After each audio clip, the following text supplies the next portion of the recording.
Hello friends, welcome back to my YouTube channel. তোমরা যারা এখনও আরপিএফ এর আবেদন করোনি, তোমরা কিন্তু এখনও আবেদন করতে পারো চাইলে। আবেদনের শেষ তারিখ রয়েছে কি 14ই মে তারিখে রয়েছে। তো আবেদন প্রসেস কি রয়েছে, কবে লাস্ট ডেট এবং এর স্যালারি কত, সব কিছুই জানাবো এই ভিডিওর মাধ্যমে। তো ভিডিওটি শেষ পর্যন্ত দেখতে থাকো। তো এই পোস্টের জন্য মোট ভ্যাকেন্সি রয়েছে তো 4660টি ভ্যাকেন্সি রয়েছে।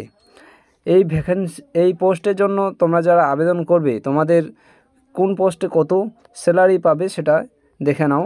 যারা কনস্টেবল পদে আবেদন করবে তাদের স্যালারি রয়েছে 21,700 টাকা এবং সাব ইন্সপেক্টর পদে রয়েছে 35,400 টাকা। ক্রাইটেরিয়া কি রয়েছে দেখে নাও। শুধুমাত্র মাধ্যমিক পাস হলেই চলবে। মাধ্যমিক পাস যোগ্যতায় তোমরা কিন্তু এই পোস্টের জন্য আবেদন করতে পারবে। তারপরে বয়স লিমিট কত রয়েছে। যারা কনস্টেবল পদে আবেদন করবে তাদের বয়স 18 থেকে 28 বছর হলেই হবে।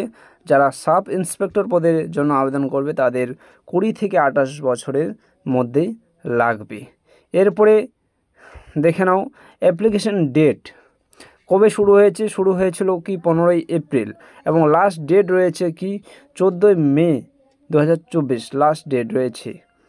এবং এর জন্য যে ফি লাগবে, তোমাদের কত ফি দিতে হবে সেটাও জানাবো। দেখে নাও ফি। যারা জেনারেল ওবিসি ক্যাটাগরি রয়েছে তাদের জন্য ফি দিতে হবে 500 টাকা। যারা এসসি এসটি ক্যাটাগরি তাদের লাগবে 250 টাকা। যারা ফিজিক্যাল হ্যান্ডিক্যাপ রয়েছে তাদের লাগবে 250 টাকা। এবং যারা ফিমেল অল ক্যাটাগরি, যারা মেয়েরা আবেদন করতে চাইছো তাদের জন্য লাগবে কত 250 টাকা।